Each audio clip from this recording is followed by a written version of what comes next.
Perhimpunan Bantuan Hukum dan HAM Indonesia (PBHI) menemukan kejanggalan dalam perkara nomor 90 mengenai syarat usia Capres-Cawapres yang ditangani Mahkamah Konstitusi. Ketua PBHI Julius Ibrani mengungkap ada dokumen perkara yang dilayangkan pemohon Almas Sakibiru ternyata tidak ditandatangani oleh kuasa hukum maupun Almas sendiri. Julius menyebut jika dokumen itu tidak pernah ditandatangani dan dipublikasikan secara resmi oleh Mahkamah Konstitusi melalui situs resminya. Namun kami mendapatkan satu catatan bahwa dokumen ini tidak pernah ditandatangani dan ini yang dipublikasikan secara resmi oleh Mahkamah Konstitusi melalui situsnya, Yang Mulia. Jadi kami berharap ini juga diperiksa. Kami khawatir apabila ternyata dokumen ini tidak pernah ditandatangani sama sekali, maka seharusnya dianggap tidak pernah ada perbaikan permohonan atau bahkan dianggap batal permohonannya, Yang Mulia. Majelis Kehormatan Mahkamah Konstitusi mengaku telah mengantongi bukti rekaman kamera pengawas soal kejanggalan pendaftaran gugatan usia Capres-Cawapres pada perkara nomor 90. Menurut Ketua Majelis Kehormatan MK Jimli Asyidiki, gugatan tersebut sempat ditarik lalu dibatalkan penarikannya. Saat itu, sebagian hakim mengabulkan perkara yang tak pernah diperiksa dan akhirnya berujung polemik. Enggak, CCTV yang berkaitan dengan penarikan permohonan dan pencabutan dan kemudian diajukan lagi ya. Ya kita periksa apa salahnya di mana. Kan belum tentu salah juga. Ya itu bagian dari itu persoalan manajemen registrasi dan persidangan. Kejanggalan soal penarikan dan pendaftaran ulang berkas perkara dengan pemohon Almas Sakibiru itu sebelumnya telah diungkap oleh Hakim Konstitusi Arief Hidayat dalam pendapat berbeda atau dissenting opinion dalam putusan yang sama. Tim Liputan Kompas TV.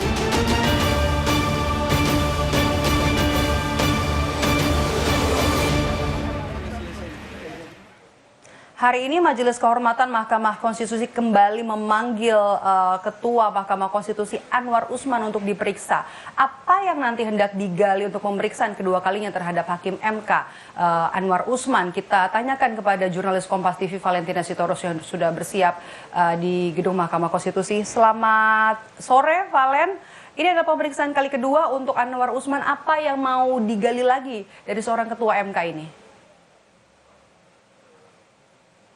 Dan juga saudara, memang betul ini adalah kali kedua pemeriksaan terhadap Ketua MK Anwar Usman. Tapi terkait dengan apalagi yang kemudian difokuskan dari Mahkamah Kehormatan Mahkamah Konstitusi, ini memang berkaitan dengan putusan uji materi perkara nomor 90 tentang batas usia Capres-Cawapres yang hingga kini masih menjadi polemik di masyarakat. Kalau yang ditanya mengenai perbedaan dari pemeriksaan yang sebelumnya dilakukan tanggal 31 Oktober 2023, ini sebenarnya tidak ada, memang ada sedikit yang berbeda. Kalau yang kemarin adalah soal fokus terkait dengan administrasi dari proses bagaimana kemudian terkait gugatan usia Capres-Cawapres ini diadukan ke MK begitu ya. Tapi kalau ini yang diperiksa adalah mengenai isu yang diduga saat itu Ketua MK Anwar Usman ini bicara ke depan publik, yang mana ini seharusnya tidak diperbolehkan karena permasalahan ini sedang ditangani dan tentu ini yang diomongkan ke publik adalah berkaitan dengan substansi perkara. Kemudian ini juga terkait dengan dugaan bahwa Ketua MK Anwar Usman ini diduga tidak menyetujui apabila maksud kami adalah Mahkamah Kehormatan Mahkamah Konstitusi ini dibentuk secara permanen yang sebelumnya memang sudah diusulkan oleh Ketua MK yang periode sebelumnya, yakni Idewa Gede Palguna. Dan kemudian juga yang kemudian diklarifikasi adalah bagaimana keterlibatan Anwar Usman ketika 7 perkara mengenai mengenai batas usia Capres-Cawapres yang sebelumnya digugat oleh sejumlah pelapor. Ada 7 di sini Ketua MK terlibat dalam 3 putusan perkara. Padahal di aturan MK begitu ya, bahwa hubungan kekerabatan ini seharusnya jika ada yang terlibat hakim konstitusinya ini harus mundur dan tidak perlu mengikuti dari proses perkara yang saat itu sedang disidangkan. Dan tadi sebenarnya untuk pemeriksaan permintaan klarifikasi terhadap Ketua MK Anwar Usman ini sudah berjalan sejak pukul 14.00 waktu Indonesia Barat dan sudah selesai dengan waktu 40 menit. Dan berikut adalah hasil pemeriksaan atau hasil klarifikasi yang kemudian juga disampaikan kepada kami wartawan oleh Anwar Usman yang sudah kami rekam sebelumnya. Tidak ada istilah mengincar atau bagaimana. Tadi ada yang diklarifikasi, terutama juga mengenai ada putusannya atau hasil RPH, hasil rapat permusyawaratan hakim yang bocor. Kalau penjelasan terkait dengan aturan sebenarnya kalau yang berpihak itu ada hubungan darah. Nanti itu materi ya nanti sudah disampaikan ke majelis kehormatan. Putusannya dibacakan akan siap dengan segala sanksi ataupun semua harus siap lah. Ya, oke.